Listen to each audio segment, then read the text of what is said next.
Ngayong papalapit na ang Enero 2026, may isang balitang magpapagaan ng loob ng libu-libong nakatanda sa buong Pilipinas. Isang anunsyong matagal nang hinihintay. At ngayon, dumating na ang malinaw na sagot na maaaring magbago ng bawat buwan ninyo. Ano nga ba ang mahalagang pabatid na ito at bakit sinasabing ito ang pinakamagandang balita para sa lahat ng senior citizens? Habang papalapit ang pagsisimula ng taong 2026, unti-unting umiingay ang mga balita ukol sa pensyon ng mga senior citizens. Sa bawat sulok ng bansa, mula Luzon hanggang Mindanao, ramdam ang sabik at pag-aabang. Hindi ito basta ordinaryong balita. Para sa libo-libong nakatanda, ito ang nagbibigay direksyon sa kanilang buwan at nagiging gabay kung paano nila pamamahalaan ang kanilang pang-araw-araw na gastusin. At ngayong Enero 2026, isang mahalagang aninsyo ang inaasahan ng lahat. Sa isang tahimik na umaga sa Bulacan, nakaupo si Mang Ernesto sa maliit niyang balkonahe habang pinapakinggan ang mga lumang tugtugin sa radyo. Habang binibilang ang natitirang pera mula sa huling buwan niyang pensyon, bumuntong hininga siya. Tumaas na naman ang presyo ng bigas, pati kuryente ay may dagdag na singil. Pero sa kabila ng lahat, hindi nawawala sa kanya ang pag-asa. Saan na ngayong January, may magandang balita, sabi niya. Malaking tulong kung may klarong advisory para alam ko kung kailan darating ang pensyon. At hindi lang si Mang Ernesto ang may ganitong nararamdaman. Sa iba't ibang probinsya at syudad, kaparehong sitwasyon ang pinagdadaanan ng maraming senior citizens. Marami sa kanila ang hindi na makapagtrabaho, may iniinda sa kalusugan o kaya'y umaasa lamang sa maliit na kita. Kaya't bawat anunsyo mula sa SSS, GSIS o DSWD ay may bigat at kahulugan. Hindi lang ito impormasyon, ito ay pag-asa. Tuwing papasok ang bagong taon, karaniwang naglalabas ng mga advisory ang mga ahensyang ito. Maaari itong tungkol sa schedule ng paglabas ng pensyon, renewal ng requirements kagaya ng Annual Confirmation of Pensioners o ACOP, reminders tungkol sa status ng account o mga posibleng adjustments na naaayon sa umiiral na batas. Kaya ngayong Enero 2026, natural lamang na marami ang nag-aabang kung ano ang ilalabas na impormasyon. Sa Quezon City, isang meeting ng Senior Citizens Group ang ginanap sa covered court. Habang hinihintay ang opisyal na panauhin, magkakatabi at nagkukwentuhan ng mga lola at lolo. Isa sa kanila si Lola Puring na matagal nang umaasa sa buwan ng pensyon para sa kanyang maintenance na gamot. Narinig ko daw, may ilalabas na bagong advisory ngayong January, sabi niya habang maingat na inaayos ang wallet na puno ng reseta. Sana malinaw, ayoko nang malito o maghabol ng requirements. Sumang-ayon naman si Lola Mila, nakatabi niya. Ang hirap kaya kapag wala kang alam sa schedule. Minsan pumila ka na ng maaga, pero mali palang araw. Sana talaga may maagang announcement. Ito ang nagpapakita ng tunay na kahalagahan ng bawat advisory. Hindi ito basta memo, ito ay gabay para makaiwas sila sa abala, pagod at kalituhan. Para sa iba, ang pensyon maaring maliit na halaga lamang, pero sa mga nakatanda, ito ay pambiling gamot, bigas, kuryente, pamasahe at minsan ay pantawid pa sa mga apo. Habang nagaganap ang mga paghahandang ito, abala rin ang mga opisina ng SSS, GSIS at DSWD. Tuwing simula ng taon, sinisigurado nilang handa ang kanilang mga social media announcements, printed advisories at toll-free hotlines upang tugunan ang mga tanong ng mga pensioners. Ang layunin nila, walang senior citizen ang malalagay sa aberya. Sa loob ng isang meeting room, narinig ang isang opisyal na nagsalita. Siguraduhin nating malinaw ang ilalabas natin January 2026. Marami tayong pensioners na umaasa dito. Kailangan simple, madaling maintindihan at updated. Ito ang nagpapatunay na bawat anunsyo ay dumadaan sa maraming pag-uusap at paghahanda. Hindi lang ang mga senior citizens ang apektado ng mga pagbabago. Maging ang kanilang pamilya ay nagiging bahagi ng pag-aabang. Sa Cavite, habang nag-aalmusal, kausap ni Nanay Linda ang kanyang anak. Anak, baka kailangan ko ulit mag-submit ng confirmation ngayong January? Tanong niya. Oo, Nay, kaya nakasubaybay ako sa announcements. Ayoko po kayong mapagod sa pila. Sa simpleng pag-uusap na iyon, makikita kung gaano kalawak ang epekto ng pension update, hindi lang sa mismong tumatanggap, kundi pati sa kanilang kasama sa bahay na tumutulong sa kanila sa pag-aasikaso ng mga dokumento. Sa maraming pamilya, ang pensyon ng senior ay nagiging crucial na bahagi ng kanilang budget. At habang papalapit ang Enero, mas maraming usapan ang lumalabas. May nagsasabing baka may dagdag. May iba namang nagsasabing mas maaga raw sila ilalabas ang January pension. May ilan ding nagbabanggit ng panibagong digital update sa sistema. Pero sa gitna ng lahat ng haka-haka, iisang bagay ang paulit-ulit na paalala. Ang verified na impormasyon ay laging manggagaling lamang sa opisyal na ahensya. Ang tunay na diwa ng good news ay hindi limitado sa pagtaas o dagdag na halaga. Para sa maraming senior, ang tunay na magandang balita ay maaaring malinaw na schedule, walang delay sa pensyon, hindi na kailangan pumila ng matagal, may bagong paraan para mas mabilis ang proseso, tuloy-tuloy ang kanilang pagtanggap buwan-buwan. Ang simpleng kaalaman tungkol sa gagawin ngayong Enero ay napakalaking ginhawa para sa kanila.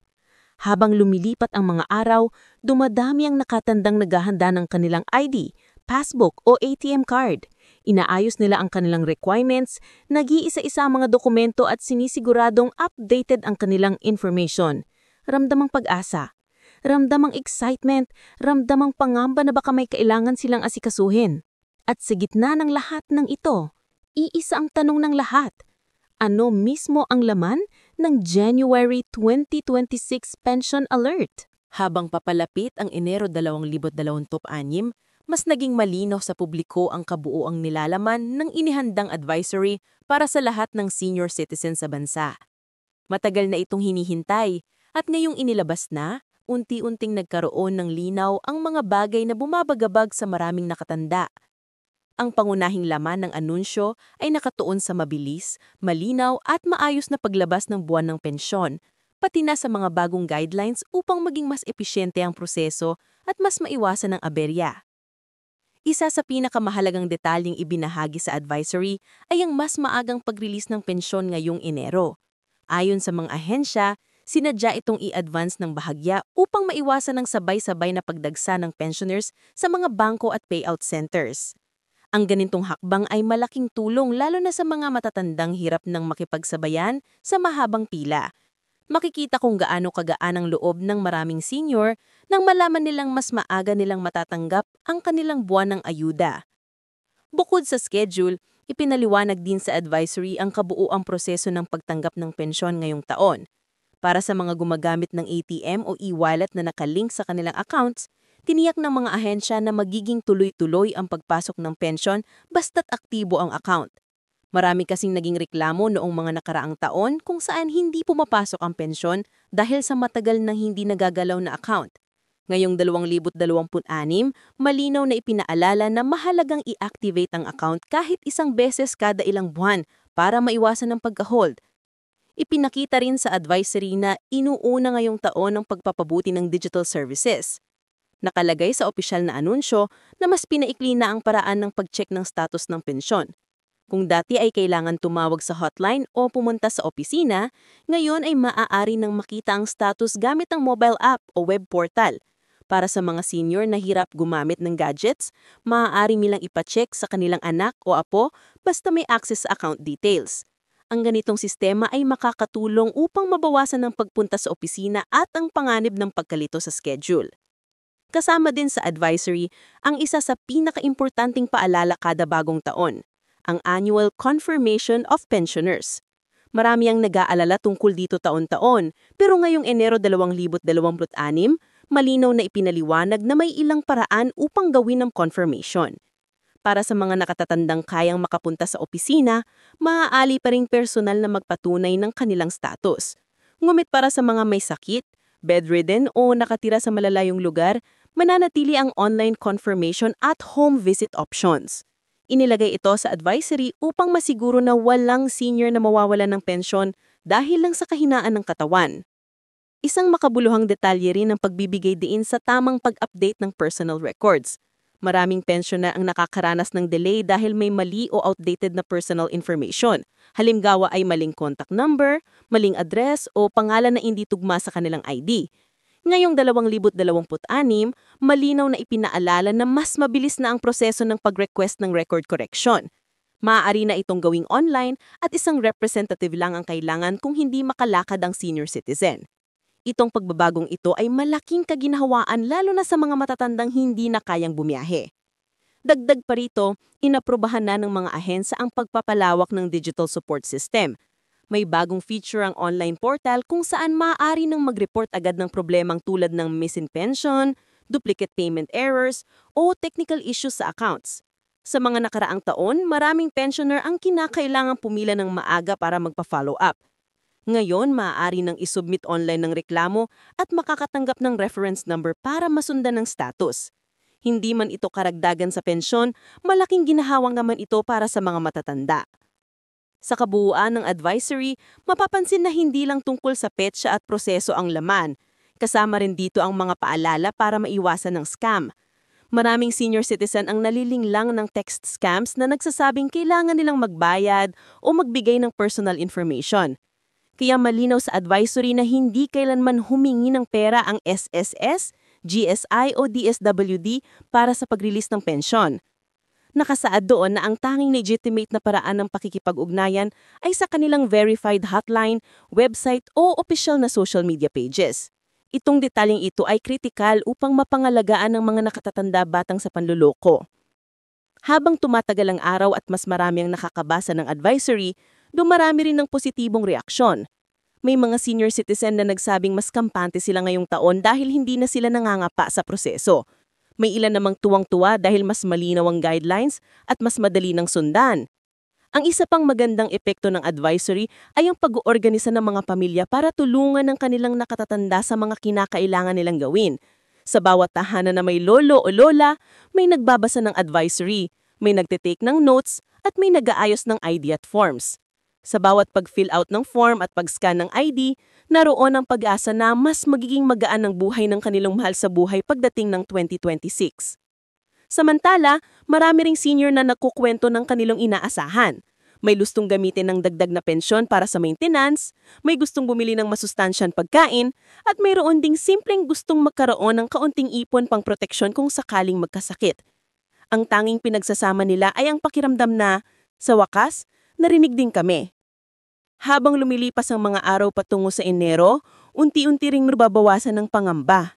Sa halip, pumapalit ang kapanatagan dahil malinaw, organisado, at nakahanda ang sistema ng paghahatid.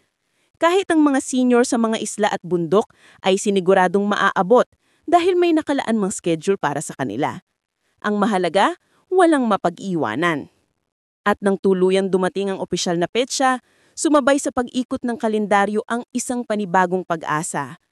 Hindi man sobra-sobra, ngulit sapat para maramdaman ng bawat senior citizen na mahalaga sila at ang kanilang contribution sa bansa ay hindi nakakalimutan. Maraming nakangiting mukha ang makikita sa mga payout centers. May halong saya, pag-asa at pasasalamat. Sa dulo ng lahat, naging simbolo ang anunsyong ito ng dagdag pensyon, kundi ng dignidad. Isang simpleng paalala na bawat nakatatanda sa Pilipinas ay may karapatang mabuhay ng komportable, may seguridad at may respeto.